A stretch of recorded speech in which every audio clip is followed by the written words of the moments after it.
ಚನ್ನಪಟ್ಟಣ ಇದು ದಳಪತಿಗಳ ಭದ್ರಕೋಟೆ ಅಂದ್ರೂ ಕೂಡ ತಪ್ಪಾಗ್ಲಿಕ್ಕಿಲ್ಲ.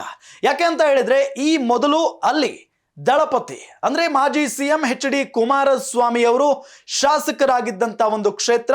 ಅದಾದ ನಂತರ ಮಂಡ್ಯದಿಂದ ಲೋಕಸಭೆಗೆ ಅವರು ಸ್ಪರ್ಧೆ ಮಾಡ್ತಾರೆ, ಗೆಲ್ತಾರೆ. ಈಗ ಮೋದಿ ಸಂಪುಟದಲ್ಲಿ ಸಚಿವರು ಕೂಡ ಆಗಿದ್ದಾರೆ. ಅದು ಮುಗಿದು ಹೋದ ಕತೆ. ಹಾಗಾಗಿನೇ ಈಗ ಆ ಕ್ಷೇತ್ರ ಖಾಲಿ ಇದೆ. ಅಲ್ಲಿ ಒಂದು ಕಡೆ ಬಿಜೆಪಿಯವರು ಮತ್ತು JDS-ನವರ ನಡುವೆ ಟಿಕೆಟ್ಗಾಗಿ ಫೈಟ್ ನಡೀತಾ ಇರೋದು ಕೂಡ ನೀವು ಗಮನಿಸ್ತಾ ಇದ್ದೀರಿ. ಇದನ್ನೇ ಎನ್ಕ್ಯಾಶ್ ಮಾಡಿಕೊಂಡಿರುವಂತ ಕಾಂಗ್ರೆಸ್ ನಾವು ಇಲ್ಲಿ ಗೆದ್ದೇ ಗೆಲ್ತೀವಿ ಅಂತ ಹೇಳಿ ಬಹಳ ಆತ್ಮವಿಶ್ವಾಸದಿಂದ ಮಾತನಾಡ್ತಾ ಇರೋದನ್ನು ಕೂಡ ನಾವು ಗಮನಿಸ್ತಾ ಇದ್ದೀವಿ. ಅದರಲ್ಲೂ DK ಶಿವಕುಮಾರ್ ಶತಾಯ ಗತಾಯ ಚನ್ನಪಟ್ಟಣ ಕ್ಷೇತ್ರವನ್ನ ನಾನು ಈ ಸಾರಿ ಗೆದ್ದೇ ಗೆಲ್ತೀನಿ ಅನ್ನೋ ಆತ್ಮವಿಶ್ವಾಸದ ಮಾತುಗಳನ್ನಾಡ್ತಾ ಇದ್ದಾರೆ. ಅದಕ್ಕೆ ಕಾರಣ ಈ ಹಿಂದೆ ಅಂದ್ರೆ ಲೋಕಸಭೆ ಚುನಾವಣೆಯಲ್ಲಿ ಬೆಂಗಳೂರು ಗ್ರಾಮಾಂತರ ಕ್ಷೇತ್ರವನ್ನ ಅವರ ಸಹೋದರ DK ಸುರೇಶ್ ಅವರಿಂದ ಕುಮಾರಸ್ವಾಮಿ ಅವರು ಮತ್ತು ಬಿಜೆಪಿಯವರು ಸೇರಿ ಕಿತ್ಕೊಂಡಿದ್ದು. ಹಾಗಾಗಿನೇ ಸೇಡನ್ನ ತೀರಿಸಿಕೊಳ್ಳೋದಕ್ಕೆ ಈಗ DK ಶಿವಕುಮಾರ್ ಅವರು ಮುಂದಾಗಿದ್ದಾರೆ. ಚನ್ನಪಟ್ಟಣ ಉಸ್ತುವಾರಿಯನ್ನ DK ಶಿವಕುಮಾರ್ ಅವರೇ ವಹಿಸಿಕೊಂಡಿದ್ದಾರೆ. ಕ್ಷೇತ್ರವನ್ನ ಪ್ರತಿಷ್ಠೆಯಾಗಿ ತೆಗೆದುಕೊಂಡು ಬಿಟ್ಟಿದ್ದಾರೆ DK ಶಿವಕುಮಾರ್. ಕಳೆದ 2-3 ತಿಂಗಳಿಂದಲೂ ಕೂಡ ಅವರು ಬಿಟ್ಟು ಬಿಡದೆ ಸಭೆಗಳ ಮೇಲೆ ಸಭೆಗಳನ್ನ ನಡೆಸ್ತಾ ಇರೋದು. ಅಲ್ಲಿನ ಕ್ಷೇತ್ರದ ಕಾಂಗ್ರೆಸ್ ಮುಖಂಡರು, ಬಿಜೆಪಿ ಮುಖಂಡರು, JDS ಮುಖಂಡರನ್ನ ಕರೆಸಿ ಮಾತನಾಡ್ತಾ ಇದ್ದಾರೆ. ಇದರ ಜೊತೆಗೆ ಬೆಂಗಳೂರು ಗ್ರಾಮಾಂತರ ಸೋಲಿಗೆ ಸೇಡು ತೀರಿಸಿಕೊಳ್ಳುವ ಒಂದು ಹಠಕ್ಕೆ ಬಿದ್ದು ಬಿಟ್ಟಿದ್ದಾರೆ DK ಶಿವಕುಮಾರ್. ಅಭ್ಯರ್ಥಿ ಅಂತಿಮ ಮಾಡೋದು DK ಶಿವಕುಮಾರ್ ಅವರು. ಅಭ್ಯರ್ಥಿ ಯಾರಾಗ್ತಾರೆ ಅನ್ನೋ ಕುತೂಹಲದ ಪ್ರಶ್ನೆ ಅಂತೂ ಇದ್ದೇ ಇದೆ. ಯಾರೇ ನಿಂತರೂ ತಾನೇ ಅಭ್ಯರ್ಥಿ ಅಂತ ಹೇಳಿ ಪ್ರಚಾರವನ್ನ ಮಾಡ್ತಾ ಇರೋದು ನಾವು ಗಮನಿಸ್ತಾ ಇದ್ದೀವಿ. ಜನರ ಬಳಿ ಭಾವನಾತ್ಮಕವಾಗಿ ಕನೆಕ್ಟ್ ಆಗುವ ತಂತ್ರಗಾರಿಕೆಯನ್ನು ಕೂಡ DK ಶಿವಕುಮಾರ್ ಅವರು ಮಾಡ್ತಾ ಇದ್ದಾರೆ.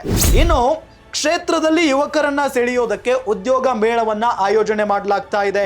ಬೆಂಗಳೂರು ಗ್ರಾಮಾಂತರ ಶಾಸಕರು ಮುಖಂಡರ ಜೊತೆಗೆ ಸಭೆಗಳ ಮೇಲೆ ಸಭೆಗಳನ್ನ ಮಾಡ್ತಾ ಇದ್ದಾರೆ DK ಶಿವಕುಮಾರ್. ಚನ್ನಪಟ್ಟಣ ಕ್ಷೇತ್ರದಲ್ಲಿ DKಶ್ರೀ ಸೀಕ್ರೆಟ್ ಟೀಮ್ ವರ್ಕ್ ಮಾಡ್ತಾ ಇದೆ. ಇದು ಗಮನಿಸಬೇಕಾದಂತ ವಿಚಾರ. DK ಶಿವಕುಮಾರ್ DCM ಸಾಕಷ್ಟು ಕಾರ್ಯಗಳಿರ್ತವೆ, ಅಲ್ಲಿಗೆ ಹೋಗೋದಕ್ಕಾಗಲ್ಲ ಪದೇ ಪದೇ ಅಂದ್ರೂ ಕೂಡ ಅವರು ಪಕ್ಕಾ ಪ್ಲಾನ್ ಮಾಡಿ ಒಂದು ಸೀಕ್ರೆಟ್ ಟೀಮ್ ಮಾಡಿದ್ದಾರೆ. ಆ ಒಂದು ಕ್ಷೇತ್ರದಲ್ಲಿ ಸೀಕ್ರೆಟ್ ಆಗಿ ಆ ಟೀಮ್ ವರ್ಕ್ ಮಾಡ್ತಾ ಇದೆ ಅನ್ನೋದು ಗೊತ್ತಾಗ್ತಾ ಇರುವಂತ ವಿಚಾರ. DK ಶಿವಕುಮಾರ್ ಅವರ ಆ ರಹಸ್ಯ ಟೀಮ್ ಇದೆಯಲ್ಲ, ಅದು ಬೆಂಗಳೂರಿನಿಂದ ಹೋಗಿದೆ ಚನ್ನಪಟ್ಟಣಕ್ಕೆ. DK ಶ್ರೀ ಅವರಿಗೆ ಚನ್ನಪಟ್ಟಣದ ಪ್ರತಿದಿನದ ರಿಪೋರ್ಟ್ ತಲುಪುತ್ತೆ, ಪ್ರತಿ ಸಂಜೆ ಕೂಡ. ಕ್ಷೇತ್ರದಲ್ಲಿ ವಿರೋಧ ಪಕ್ಷಗಳ ಮೇಲೆ ಆ ಟೀಮ್ ಕಣ್ಣಿಟ್ಟಿದೆ. ವಿರೋಧ ಪಕ್ಷ ಅಂದ್ರೆ ಬಿಜೆಪಿ ಮತ್ತು JDS. ಅದರಲ್ಲೂ CP ಯೋಗೇಶ್ವರ್ ಬಹಳಷ್ಟು ಲಾಭಿ ಮಾಡ್ತಾ ಇದ್ದಾರೆ ಟಿಕೆಟ್ಗಾಗಿ. ಮತ್ತು CP ಯೋಗೇಶ್ವರ್ ಅವರ ಜೊತೆಗೆ ಒಂದು ದೊಡ್ಡ ಬಳಗಾನೆ ಇದೆ. ಆ ಕ್ಷೇತ್ರದ ಜನ ಕೂಡ CP ಯೋಗೇಶ್ವರ್ ಅವರಿಗೆ ಹೆಚ್ಚಿನ ಬೆಂಬಲವನ್ನ ನೀಡ್ತಾ ಇದ್ದಾರೆ. ಈ ಬಾರಿ CP ಯೋಗೇಶ್ವರ್ ಅವರಿಗೆ ಟಿಕೆಟ್ ಕೊಟ್ಟರೆ ನಾವು ಗೆಲ್ಲಿಸ್ಕೊಂಡು ಬರ್ತೀವಿ ಅಂತ ಕೂಡ ಅಲ್ಲಿನ ಜನ ಹೇಳ್ತಾ ಇರೋದನ್ನು ನಾವು ಗಮನಿಸಿದ್ದೀವಿ.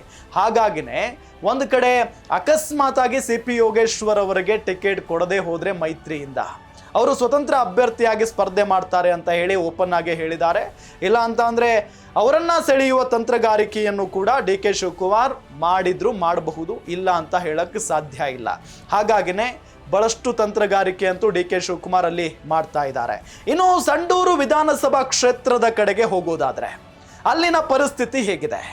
ಚುನಾವಣೆ ಅಂತ ಬಂದ್ಬಿಟ್ರೆ ಸಂಡೂರಿನಲ್ಲಿ ತುಕಾರಾಮ್ ಯಾವತ್ತೂ ಕೂಡ ಎತ್ತಿದ ಕೈ. ಈ ಬಾರಿ ಲೋಕಸಭೆ ಚುನಾವಣೆಗೆ ಅವರು ಸ್ಪರ್ಧೆ ಮಾಡಿ ಶ್ರೀರಾಮುಲು ಅವರನ್ನ ಸೋಲಿಸಿಬಿಟ್ರು. ಹಾಗಾಗಿನೇ ಅವರಿಂದ ತೆರವಾಗಿರುವಂತ ಕ್ಷೇತ್ರ ಇದು. ಅವರು ಸಂಸದರಾಗಿದ್ದಾರೆ. ಹಾಗಾಗಿನೇ ಅಲ್ಲಿಂದ ಯಾರು ಸ್ಪರ್ಧೆ ಮಾಡಿದ್ರೆ ಗೆಲುವು ಕಟ್ಟಿಟ್ಟ ಬುತ್ತಿ, ಗೆಲುವು ಆದಷ್ಟು ಈಸಿ ಆಗುತ್ತೆ ಅನ್ನೋ ಒಂದು ಪ್ರಶ್ನೆ ಇದ್ದೇ ಇದೆ. ಗ್ಯಾರಂಟಿ ನ್ಯೂಸ್, ಸುದ್ದಿ ಖಚಿತ, ನ್ಯಾಯ ನಿಶ್ಚಿತ.